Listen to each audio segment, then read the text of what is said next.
எல்லாருக்கும் வணக்கம்.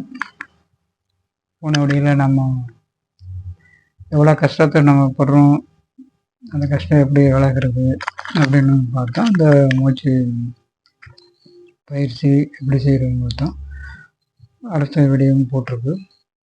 மூச்சு பயிற்சி எப்படி செய்யறதுன்னா அதெல்லாம் காட்டியிருக்கிறது. அப்புறம் நமக்குள்ள எல்லா விஷயமும் அடங்கியிருக்கு. நம்ம உடம்பு ஒரு ஆலயம், ஒரு கோவில், ஒரு கற்பகிரகம். நம்ம தலைப்பகுதி தான் பிரபஞ்சம்.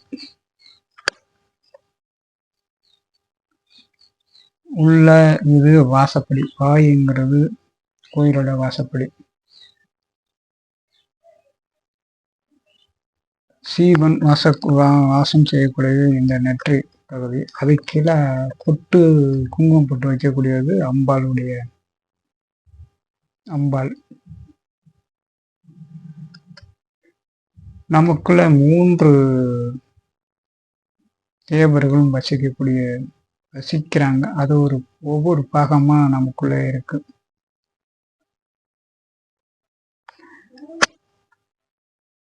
நம்முடைய இந்த கழுத்துக்கு மேல சிவன் பாகம், இந்த கழுத்துக்கு கீழே இடுப்புக்கு மேல விஷ்ணு பாகம், இந்த இடுப்புக்கு கீழே பிரம்மா பாகம். சிவனுடைய வேலை அழிக்கிறது, மீண்டும் உருவாக்குறது. விஷ்ணுவோட வேலை காக்கக்கூடியது, பிரம்மா வேலை படைக்கக்கூடியது. அப்ப ஆரம்பத்துல நம்முடைய நெற்றி பகுதியில ஒரு அரிசி இடையில பிந்து அணு அங்கதான் ஸ்தாபனமாகும். ஒரு அரிசி எடை போல நம்ம நச்சில இன்னமும் ஒவ்வொரு நபருக்கும் எல்லாருக்கும் இருக்கும். அது சரியா, அதுதான் 3ஆங்கணம் திறக்குது அப்படின்னு சொல்றாங்க. 3ஆங்கணம்லாம் ஒன்றும் திறக்காது. அந்த பயிற்சி, நம்ம அந்த மூச்சு பயிற்சி தியானம் பண்ணும்போது அப்பிரமான ஆற்றல் நமக்குள்ள கிடைச்சி, மூளை, இந்த பிரதானமானத மூளை நம்ம 100% நம்ம மூளையை விளைச்சி இப்போ நார்மலாவே. அப்ப அந்த இதெல்லாம் பயிற்சி செய்யும்போது இந்த 150% இந்த மூளை பிற்பாடு அப்படியே பிரகாசமா அப்படியே சொல்லிச்சுன்னா, இந்த உலகத்துல இன்னைக்கிட்ட என்னாலும் பார்க்கலாம், செய்யலாம், அந்த பிரபஞ்சத்துல என்ன நடக்குது அப்படிங்கிற புதுசா சில விஷயங்கள்லாம் நம்ம பார்க்கலாம். அந்த அளவுக்கு ஆற்றல் இந்த மூளைக்கு, அவ்வளோ அற்புதமான ஒரு ஆற்றல் இருக்கு. இந்த மூளை தான் பிரபஞ்சம். எல்லாமே எங்களுக்கு அந்த உலகத்துல நடக்குது அப்படின்னா இங்க இருந்து பார்க்கலாம். அந்த அளவுக்கு ஆற்றல். சித்தர்கள், ஞானிகள் இப்படிலாம் எப்படி வர்றதுன்னு இந்த மாதிரி மூச்சு பயிற்சி, அவங்கெல்லாம் சரியான காற்றுல, சரியான இயற்கை காற்று, இந்த வகையில இந்த இயற்கை காற்றுகள் உள்ள போகும்போது, அது மூச்சு பயிற்சி நம்ம செய்யும்போது இந்த உடம்பால இன்னமும் எளிமையா இருக்கும். இது காரணம்னா சரியான ஆக்சிஜன். நம்ம இருக்கிறது எல்லாம் சரியான ஆக்சிஜன் கிடையாது. பேல அதுதான் வீட்டுக்கு வீடு மரம் வைக்கணும் போகணும். ஏன்னா நம்ம சுவாசிக்கிற காற்றை அதை எடுத்துக்கிட்டு நல்ல காற்றை நமக்கு கொடுக்கும். அது சுவாசிக்கிறோம். அதுதான் இருக்கிற மரம் மட்டும் எல்லாம் வெட்டிடும், செடி கொடியில எல்லாமே வெட்டிடும். எங்க வீட்டை சுற்றி நிறைய மரம், செடி கொடிலாம் நிறைய வச்சிருக்கும், இயற்கை மூலிகைலாம். இந்த மாதிரி ஒவ்வொரு வீடுகளும் நமக்கு தேவையான விஷயத்தை நம்ம பண்ணும்போது இயற்கை காற்று தானாகவே நமக்குள்ள போகும்போது நம்ம நுரையீரல் நல்லா இருக்கும். நல்ல காற்று போகும்போது இந்த பயிற்சி செய்யும்போது 4442 நரம்புகளும் போய் இந்த காற்று சரியாக நமக்கு வேலை செய்யும். சரிங்களா? அது அப்படியே இருக்கட்டும். இந்த 3 பிரம்மாக்கள் நமக்குள்ள இருக்காங்க. விஷ்ணு பாகம் தலைக்கு மேலே, தலைக்கு கீழே இடுப்புக்கு மேலே விஷ்ணு பாகம், கீழே பிரம்மா பாகம்னு சொல்லியிருக்கோம். அப்போ விஷ்ணுவோட வேலை என்னன்னா, படைக்கும், மீண்டும் உற்பத்தி பண்ணக்கூடிய, அழிக்கிறது, மீண்டும் உற்பத்தி பண்ணக்கூடிய வேலை சிவனுக்கு உண்டு. அப்ப பிரம்மாவுக்கு என்னன்னா காக்கக்கூடியது, இந்த உடலை காக்கக்கூடிய. அப்போ நம்ம சாப்பிட்ற உணவு எல்லாமே உடலுக்குள்ள போய் செம்பமாகி ரத்தமாக உற்பத்தி பண்ணி இந்த உடலை வளர்க்கக்கூடிய ஆற்றல் இந்த நமக்குள்ள வேலை செய்யுது. அது விஷ்ணுடைய வேலை அப்படின்னு நம்ம சொல்றோம். பார்க்கடலுங்கிறது கடல். கடல்னா அந்த கடல்ல தான் அவர் எப்போதும் பலி கொண்டு இந்த வேலையை பார்ப்பாரு. அது வயிறுங்கிறது கடல். நமக்குள்ள இருக்கிறது கடல். அக்னியும் அங்கதான் இருக்கும், கடல் அங்கதான். அப்ப பிரம்மாவோட வேலை அப்படின்னா படைக்கிறது. அப்புறம் என்ன பண்ற, படைக்கிறது, உயிரினங்களை படைக்கிறது. அப்ப நம்மளோட வேலை என்ன அப்படின்னா கீழே இடுப்புக்குள்ள விந்து அணுக்கள் இருக்கக்கூடியது. சோதிடம் அப்படிங்கிற வெள்ளை அணுக்களாக நமக்கு சிவப்பு இருந்து வெள்ளையா மாற்றி நமக்கு குழந்தைக்கான வேலையை அது செய்யும். அவரை தான் பிரம்மா. இந்த மூணுமே நமக்குள்ள ஐக்கியமாயிட்டு இருக்கு. இந்த மூணுமே நமக்குள்ள ஐக்கியமா. அது மாதிரி எண்ணற்ற தேவிகள். அப்ப பிரம்மா இருந்தாருன்னா அவங்களோட லட்சுமி, விஷ்ணு இருந்தாருன்னா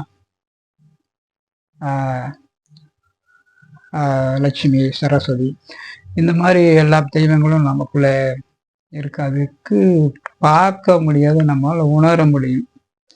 இப்போ மாத்திரை தலைவலி வலிக்குது, மாத்திரை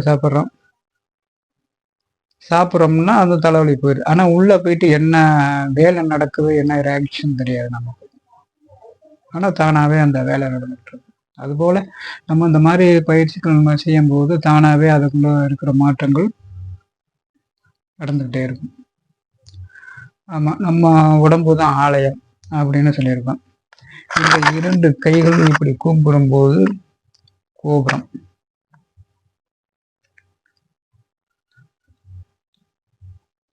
அதாவது கற்ப கிரகத்தில் இருக்கக்கூடிய கோபுரம். இது நம்மளோட நுழைவாய். தெய்வம் இங்க இருக்கு, சக்தி சிவனும் இங்க இருக்காங்க. அடுத்தது வயிறு, அடுத்தது மண்டபம், அடுத்த மண்டபம், இந்த கால் அடுத்தது லாஸ்ட்